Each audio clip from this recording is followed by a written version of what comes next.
What's going on, guys? Welcome back. And today I'm going to be reviewing more LEGO, which I was not expecting to do, but I went on a bit of a LEGO splurge shopping run this past weekend because I've been working on theater production of Little Shop of Horrors, and I'm really freaking tired. Here's a video of me doing an epic newscaster voice.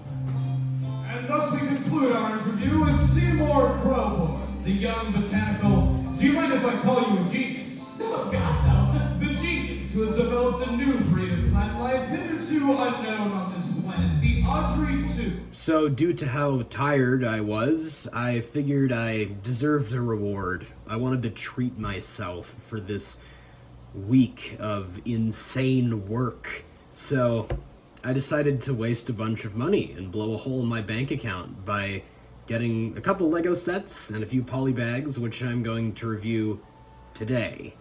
Now, this is gonna be a totally random, all over the place video. I have no structure or plan for how I'm going to do this. We're just gonna go through these one by one, starting with this polybag based on Dream ZZZ. Now, starting with this LEGO Dreams polybag, we've got, actually, who is this character? I don't actually know who this person's name is. It's Zoe's Dream Jetpack Booster. I don't know why I got this. I just like purple. Anyone who knows my channel knows that's my favorite color. So when I saw a purple hairpiece and a purple bow and arrow, I kind of needed to get this. The hair is pretty cool. I've never seen this piece before. It's very Bellatrix Lestrange-esque. I also do like the torso and leg printing. I feel like it could be used on a variety of different minifigures. The jetpack build is pretty interesting. It kind of feels like something you'd see on Falcon from the Marvel sets. I believe she does have an alternative face with this more confident smirk as opposed to this, you know, wide-mouthed grin we have on this side. Also included in this set is a weird winged demon creature. I don't actually know what this is supposed to be, but I like a lot of the different pieces on it. These translucent pink wing pieces, the tooth piece at the back, and these eye pieces, which reminded me a lot of Smaug from The Hobbit or the Eye of Sauron. I feel like these could be pretty useful for mock building in different situations. Next up is a polybag based on Animal Crossing, which is a game I know nothing about. Some of my friends have played it, but I don't know anything about it. All I know is that this guy or girl's name is Julian, and they are enjoying some beach painting because that is the name of the polybag. Now, this figure is pretty wacky. I don't know what this thing is supposed to be. It's like a unicorn horse thing. Pretty interesting head mold. Never seen anything like it before. Kind of reminds me of Fabuland, if I'm being honest. Only the die-hard LEGO fans will remember the Fabuland days. I mainly got this set for that torso print, which looks a lot like my roommate's coat, and since I want to make a minifig for her, I figured I kind of needed this. I also love that paintbrush and paint palette piece, which I've never gotten before. There's actually a spare paintbrush included in the set, so that's pretty awesome. I wish perhaps they'd included an alternative color to blue. That way we could get two different paint colors for the paintbrush, but that is a very minor criticism. The actual build for this polybag is incredibly simple. It's just got these two small base plate pieces, which I've never actually seen before. This is my first time encountering these pieces. I'm not sure if they're new or not, but I like getting them in this green and light tan color. Some leaf pieces in a fairly uncommon color. I don't think I've seen them in this particular green color before. And just some nice pieces. There's a fun printed tile there that's purple with a spiral on it. I don't actually know what that's supposed to be. A bit of water down here, and there is a paint easel included so Julian can enjoy some painting. Now, the last polybag that I picked up was actually a promo that I got for spending over $25 at Toys R Us. At least I'm pretty sure that was the amount. And it was just called Spring Flowers. So we've got these interesting builds for a dandelion, a different type of dandelion. I really love this part usage with these translucent pieces attached to these plant pieces. Really cool. I love getting these lightsaber hilt pieces from Monkey Kid in new colors. We get them in not only sand green, but also gold in this set for this stalk of wheat with some crown pieces. Once again, very creative, unique part usage that I really like to see. Would not have gone out of my way to pick this up, but as my roommate Namit pointed out, these are the best kind of promos because they get you into types of sets that you wouldn't otherwise be interested in. Now we're moving on to the actual sets that I picked up, not just polybags. The first of which is the new Hogwarts Dueling Club, based on a scene from Harry Potter and the Chamber of Secrets. I thought this was a fairly old set, like maybe it came out in 2023, but no, it's actually a new 2025 set, which explains why I hadn't seen it before, and why it was kind of an impulse buy for me. Starting off with the minifigs from the set, we've got Harry Potter and Draco Malfoy. Now, I'm pretty sure the head prints and hair pieces on both of these minifigures are the same ones that have been used since the Harry Potter line rebooted in 2018, but they are serviceable and get the job done. The torso prints might be fairly new, although they look similar to ones that I've seen before. What is totally new to me are these wand pieces, which I thought just had a new attachment on the end so it could look like they were shooting spells out. I remember that being a criticism about the new wand pieces introduced in 2018, which was that there was no way to actually attach pieces to the wands like the older pole pieces that LEGO used. But this isn't an attachment, it's actually an entirely new piece with a stud on the end, so you can attach these little spell bursts, which are recreated with a dish and diamond piece on the end. Once again, creative part usage, and I love adding these to my collection. You do get 2 spares included, one being dark brown for Harry's wand, and one being black for Draco's wand. And of course, the other 2 minifigures included in this set are Severus Snape and Gilderoy Lockhart, who I've never gotten in LEGO form before. Lockhart, that is, not Snape. I do have some Snape minifigures, like the one from 2002, but the only newer Snape figure I have is the one from the 2018 Bricktober pack where he's in Neville's grandmother's clothes. So I'm happy to have a newer Snape variant. I can see those printed arms being quite useful on a variety of custom minifigures in future.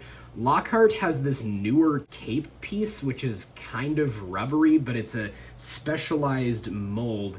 I think it's been used on Thor and Doctor Strange, but I've never gotten it myself. It comes in this sand green color, which is pretty cool. I love the face printing for Lockhart. I believe this face print for Snape has been seen before. I've gotten it before. I'm pretty sure it was used on the Bogart version of him, but I'm really happy to have Kenneth Branagh in LEGO form. I can definitely see people recreating some different Branagh characters with this head, and all around the designs are really solid here. Perhaps they could have put some leg printing on Lockhart, but it wasn't really required. Now, the build for this set is incredibly simple, but really cool, actually. We do have this fireplace build, which can be detached. It has a portrait of a wizard. I'm not actually sure who that's supposed to be. I'm pretty sure that whatever portrait you get depends on which set you get. That seems to be the collectible element of these newer Harry Potter sets, just as it was with the 2019 Chocolate Frog cards or whatever. Maybe that was 2020, actually. I don't remember when that Dumbledore polybag came out, but I remember the Chocolate Frog cards were a collectible element, and there were different prints included in different versions of the set. But we do have the dueling mat from Chamber of Secrets recreated here, all with purple printed tiles, well, technically brown printed tiles on the outside with purple on top and purple in the center. I love this design. I've always loved the way that this room looked in the film, so getting it in LEGO form is incredibly cool. You can, of course, place Draco and Harry on the platform, and if you press in the stairs on this side, you can launch Harry out of here. just as he is shot backwards in the film, or I guess both of them are at certain points in the duel. An additional element is we do have a little rattlesnake included in dark tan, which is a color I don't think I've ever gotten the traditional snake piece in, but it's cool to get. And all around, this is an incredibly solid set. I had no idea it was coming out, but I'm really glad to have added it to my collection. Although, $30 is a bit steep for a price point. Moving on from the Dueling Club to Ahsoka Tano's Jedi Interceptor, another new January 2025 set that I just picked up, we've got a new variation of Anakin Skywalker, and I think this is quite possibly the best Anakin figure we've gotten to date. He uses the lighter brown hairpiece. I do wish they'd revert back to the dark brown hair for him, which they haven't used since like 2012. He has that newer, frosted-looking lightsaber blade, and something I find very interesting about this figure is, as opposed to previous versions of Anakin, his robes are printed onto a dark brown base color. Comparing this to some older Anakin minifigures, you can see that he used to have brown robes printed onto black pieces, but that has clearly changed with this minifigure. I also think they did a great job with the face print here, capturing the appearance of the Clone Wars TV show version of Anakin. With older versions of Anakin, like this one, for example, I think they captured the Hayden Christensen look from the films, but not quite Matt Lanter's interpretation of the character, and I think this has a great resemblance to the animated version of Anakin. We also have Ahsoka's loyal droid companion R7 included in this set, who I've never gotten before in LEGO form. He's a simple design, just using a dark red base color for the astromech body and leg pieces with a white dome for his head. Not much to cover here, but he's a new astromech for me, and I always love getting some new Star Wars droids. Now we move on to what is pretty much the main reason why I bought this set for $60, oh my god. The new Ahsoka Tano minifigure based on her younger appearance from seasons 3 through 5 of the Clone Wars, now using printed mid-legs, which I thought was a genius choice when I first saw it in the images for this set. Now having the fig in person, I can confirm that is indeed the case. Everything about this minifigure is fantastic. The dark red base color, the printing all around. She does use the head tails piece from the older Ahsoka from the movie sets, but with printing to be more accurate for the younger version of the character. I think this face printing has a pretty solid resemblance to Ahsoka in her younger years. The one thing I don't like about this figure is the lightsabers. Now, she would appear to be accurate on a surface level. Of course she has green lightsabers, because she did in the early seasons of the Clone Wars. Well, if you look at Ahsoka's lightsabers in those early seasons of the show, they're actually slightly different colors. She has a green lightsaber, yes, but one of them is actually a more yellowy green color. Some of you may remember that a long time ago in a galaxy far, far away, LEGO did produce a yellowy green lightsaber blade. In fact, that's the only one they used up until, I want to say, like 2010 or something. Tell me this would not have looked better and more accurate to Ahsoka's appearance in the Clone Wars. Why they didn't choose to do this is beyond me. I guess they just don't produce this color anymore, even though it would be far more accurate for the character. But at least I have it, so I can use it. Might need to trim it down a little bit since she does have one shorter lightsaber, so I'll probably do what I did for my custom Clone Wars Season 7 Ahsoka, which is trim down one of the lightsaber blades to be slightly shorter. Now, the design for Ahsoka's Interceptor is pretty sick. I love the dark red and white color scheme. There are spring-loaded shooters on the bottom, which I think I'm kind of sick of. I have spring-loaded shooter fatigue, but there are engines on the back as well. These flaps on the wings, which you can spread out, they're all stickers, unfortunately, because Star Wars is never going to go back to using prints ever. There are cannons on the front, and you can flip up this new cockpit piece, which I've seen people complaining about, but I'm not one to complain about minor inaccuracies like this. You can, of course, fit Ahsoka in there. Flip that down. Throw R7 in the little astromech port on the side. Let's actually move his head to face the front because that looks more accurate.